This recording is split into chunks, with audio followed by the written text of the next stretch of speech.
I hope you guys are ready, because today's video we are leaving the bows at home and we are going to test and see if we can finally crack through that great helm. Now this is a two-handed mace. There was a couple really good videos lately.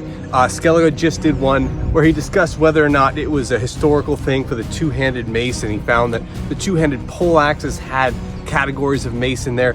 This one's very fantastical for sure, but it is big. It's basically a sledgehammer with spikes. It's about 8.5 pounds and it's gonna do some work. So what I'm gonna do with this thing is we're gonna head through the arsenal and I'm gonna test it on the different things until we end up at the great helm. See if I can finally beat that, and then we're gonna put the modern stuff in there as well, the modern Kevlar helm and everything. So this is gonna be a fun, pretty succinct, destruction-based video. First test, just to get this thing rolling, we have an 18 gauge round shield. This thing has basically been punched through about anything. Not great quality, but we're gonna start low and build from there.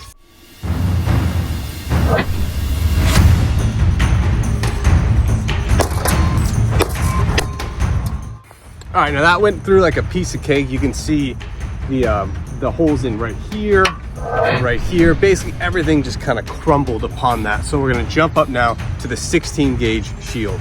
Now this shield has done a pretty respectable job so far. The warbows have punched through it, but never completely through. It's held up to a lot of damage. And so it's a pretty sturdy thing. Most of the time they would have wood behind the steel. This one's just straight steel. But again, I just want to test and see how it does.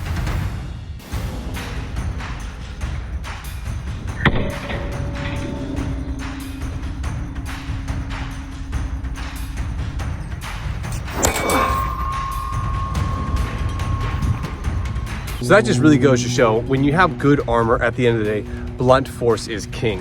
This concave the shield in completely here. It did punch through. I believe it was that hole right there. The spike went in, but again, that's not really the purpose of the weapon. It has the points in there to kind of create a more focused point of impact, not necessarily to penetrate through the armor, but just punch deeper into that specific spot. So this thing for sure, it would probably shatter your arm. If you had your arm behind that and it hit, there's no way that forearm would not be broken into smithereens. So just heavy duty mass of a weapon. All right, so if you've been following along for a while, you know that this shield has been through a lot as well. From the great sword to all the arrow shots and everything, it has been resilient, but it is wood. So I really want to see what like a blunt force heavy duty mace would do to something that's a wooden shield. Again, it's not like the plank, it's hardwood, and so I'm really curious to see how we're gonna impact it.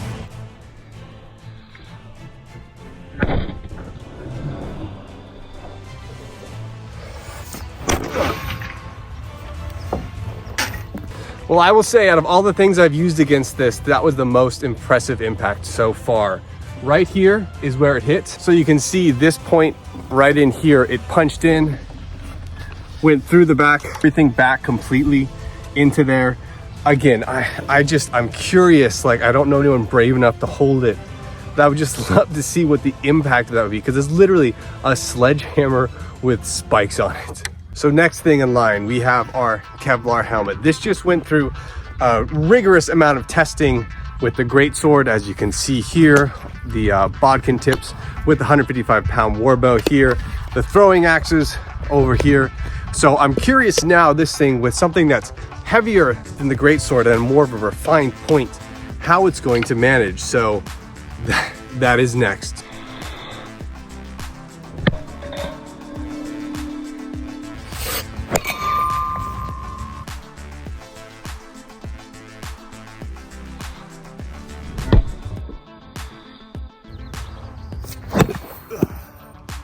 I'm not gonna lie, my ears are ringing like crazy.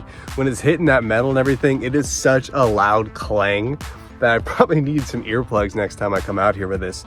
But that best shot was right here. So I can feel where it hit in and punctured into the back a little bit there. The helmet still did very well, so it wasn't like a clear smash or breakthrough. The other shot was in the back here, and that was right in here. Not as good a one, but this one here was the best, and that was almost all the way through. Like I said, I can feel it pumping out on the other side a little bit, but it held up strong. Quick sidebar, this thing is holding up quite well. You can see a couple of the points. This one here bent it in a little bit, And this one here has a little bend also, but I can hammer these back. This thing is extremely solid so far, and I've been really impressed with it. So it'll be fun to keep going and testing more and more. So I think Boromir's looking a little tired here, but we are not finished yet because we have got to test the final one, the Great Helm. This has survived everything I've ever thrown at it over the years, from the boar bow to the war hammer to the claymore. So this is gonna be the final one. I wanna see if I can punch through that thing at all with this or just create some catastrophic force.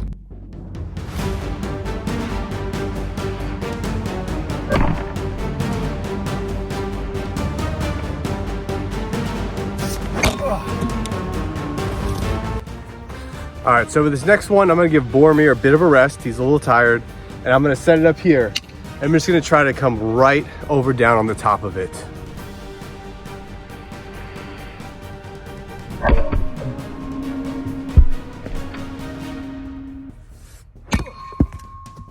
So that was kind of hard to see in the video.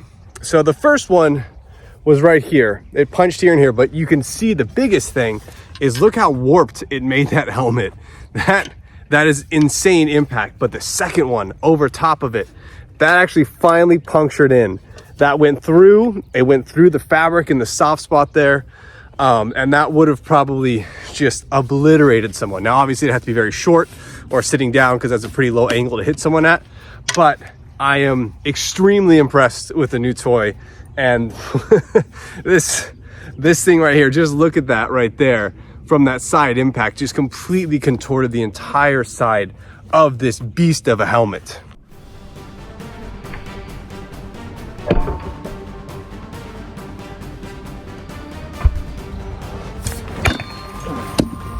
So I want to do one last hit in the front, and so, my gosh, look at that.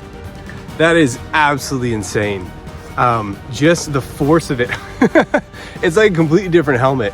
Nothing I have done to it has given it like that. I mean, really, you're just swinging a sledgehammer with some sharp spikes on it. I wonder if it even fits my head anymore.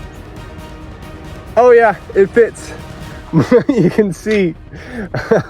I mean, yeah, no, I can feel it on my cheekbone. Oh, that would have been horrible to have endured. Nope. War hammers like this used in history? Well, it's hard to say. I mean, one of the drawbacks is you really are limited to one specific movement, and it's not particularly long, especially when you start getting pole axes that have a better thrusting capacity.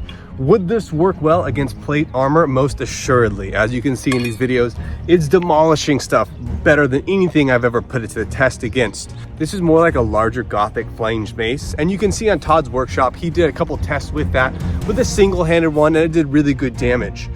But again, against like a pole arm or a pole axe that had that extra distance and leverage, this would be difficult to utilize well.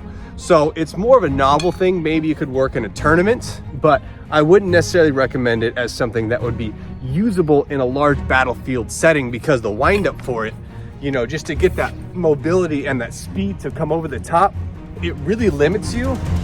And it is a little bit slower than anything that has a thrusting element. As a bonus, you can use it as one of those little mate belt workout things that they're always doing, and I have no idea what practical application they have. If you liked the video, please be sure to comment, let me know what you thought, what I can do to improve.